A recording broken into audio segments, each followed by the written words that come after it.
आज आपण पाहू शकतो आपल्या सरकारने वेगवेगळ्या प्रकारच्या योजना सुरू केल्या। आपल्या सरकारने शेतकऱ्यांकरता 1 रुपयात पीक विमा सुरू केला। शेतकऱ्यांकरता मोफत विजेची व्यवस्था केली। कोणालाही आता विजेचं बिल येणार नाही अशा प्रकारची व्यवस्था केली। शेतकऱ्यांना 12,000 रुपये किसान सन्मान योजनेतनं दिले।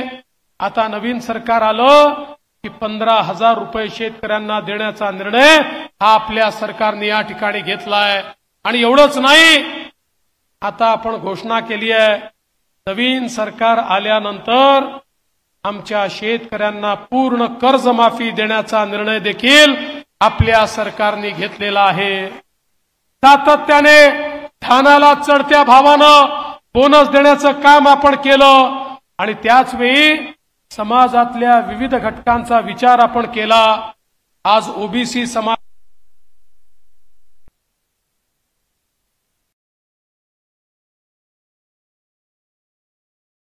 या ठिकाणी आपण 54 हॉस्टेल ओबीसी विद्यार्थ्यांकरता तयार केले। परदेशी शिष्यवृत्तीची व्यवस्था उभी केली। आपण त्या ठिकाणी महाज्योती सारखी संस्था तयार करून ओबीसी विद्यार्थ्यांना त्या ठिकाणी वेगवेगळ्या प्रकारच्या स्पर्धा परीक्षांचं प्रशिक्षण आपण सुरू केलं। समाजातले जे वेगवेगळे घटक आहेत, मग ते आदिवासी समाज असेल, आदिवासी समाजाकरता बिरसा मुंडा योजना सुरू केली।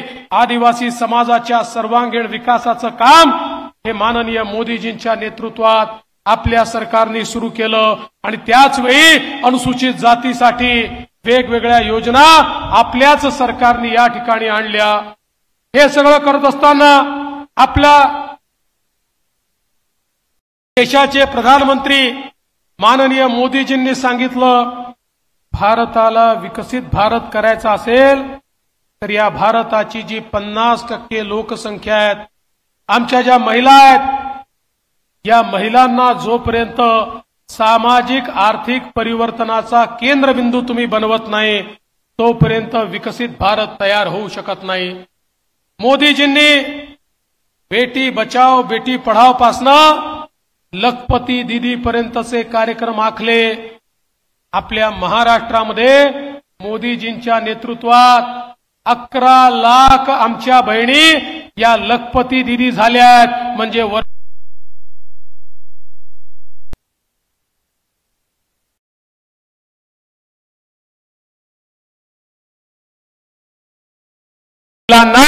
मोदीजींच्या नेतृत्वात या महाराष्ट्रामध्ये लखपती दीदी करण्याचा निर्णय आपण घेतला।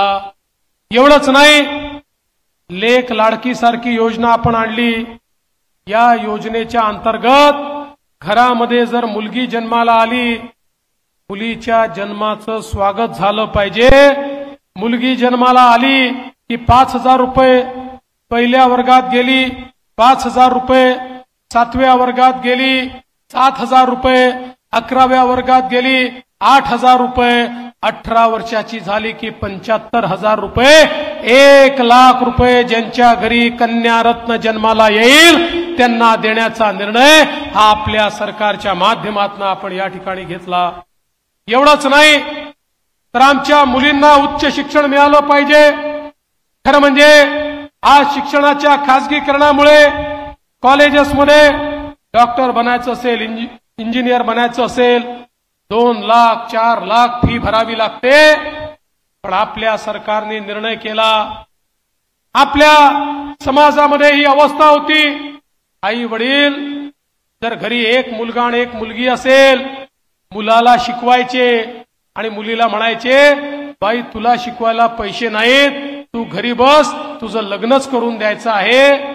अत्यंत हुशार असलेली आमची ती छोटीशी चिमुकली त्या ठिकाणी शिकू शकत नव्हती। आम्ही सांगितलं, जर आई बाप मुलीला शिकवू शकत नसतील तर मुलीचे मामा मंत्रालयामध्ये बसले आहेत, मुलीच्या शिक्षणाचा सर्व खर्च मामा करतील आणि संपूर्ण आमच्या मुलींना मोफत शिक्षण देण्याचा निर्णय आपल्या सरकारच्या माध्यमातून आपण केला।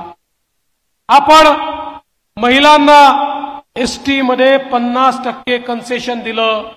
50% तिकीट महिलांना भरावं लागेल हा निर्णय केला तर मुख्यमंत्र्यांकडे आणि माझ्याकडे एसटीचे लोक आले, म्हणाले साहेब हा निर्णय घेऊ नका, आमची एसटी तोट्यात आहे, आमची एसटी अडचणीत येईल. आम्ही सांगितलं निर्णय घ्यावा लागेल, अडचण आली तर आम्ही पाठीशी उभं राहू. 1 महिन्यापूर्वी हेच एसटीचे लोक आमच्याकडे आले आणि म्हणाले ही योजना बंद करू नका. अरे म्हटलं मागे आले बंद करा, आता म्हणता बंद करू नका, काय गोडबंग आले. म्हणाले तुम्ही निर्णय घेतल्यानंतर इतक्या महिला एसटीतनं प्रवास करायला लागल्या की तोट्यात असलेली आमची एसटी आता फायद्यामध्ये आली, आता ही योजना तुम्ही बंद करू नका. मग मी जरा माहिती घेतली, चाललं तरी काय आहे.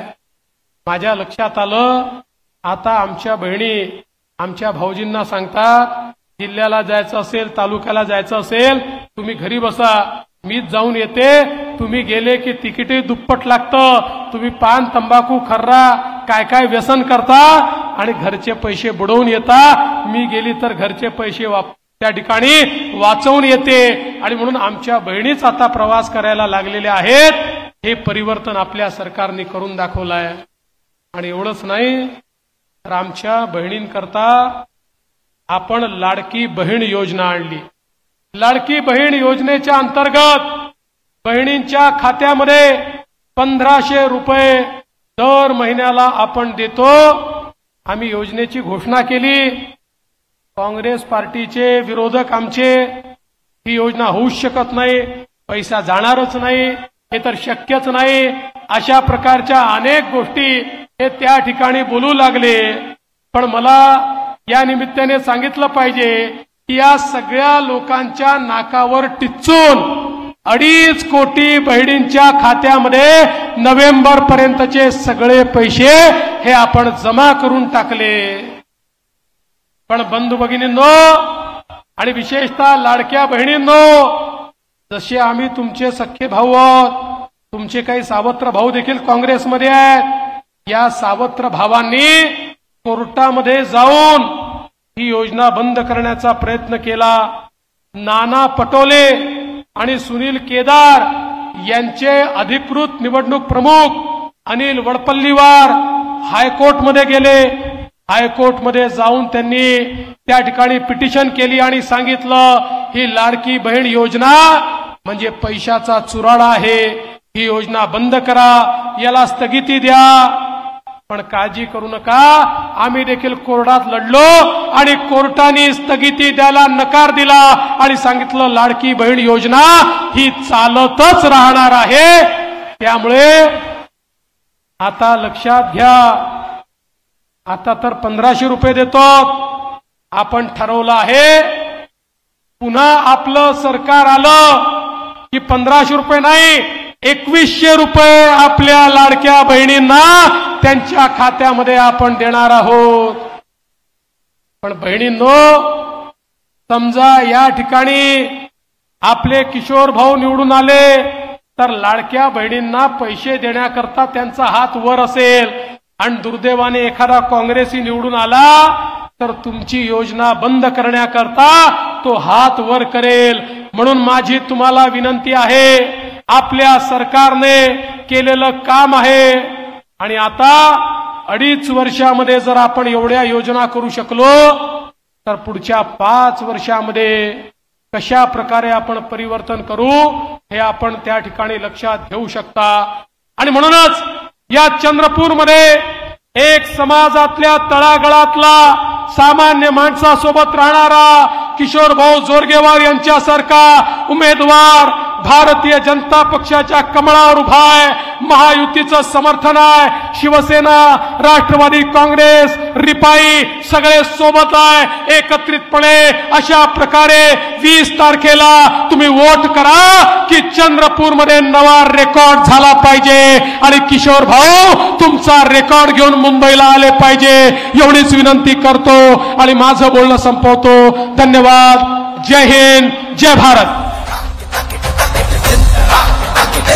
देवा देवा देवा देवा भाऊ, देवा देवा देवा देवा भाऊ, देवा देवा देवा देवा भाऊ, देवा देवा देवा देवा भाऊ, देवा देवा देवा देवा भाऊ, देवा देवा देवा देवा भाऊ. आज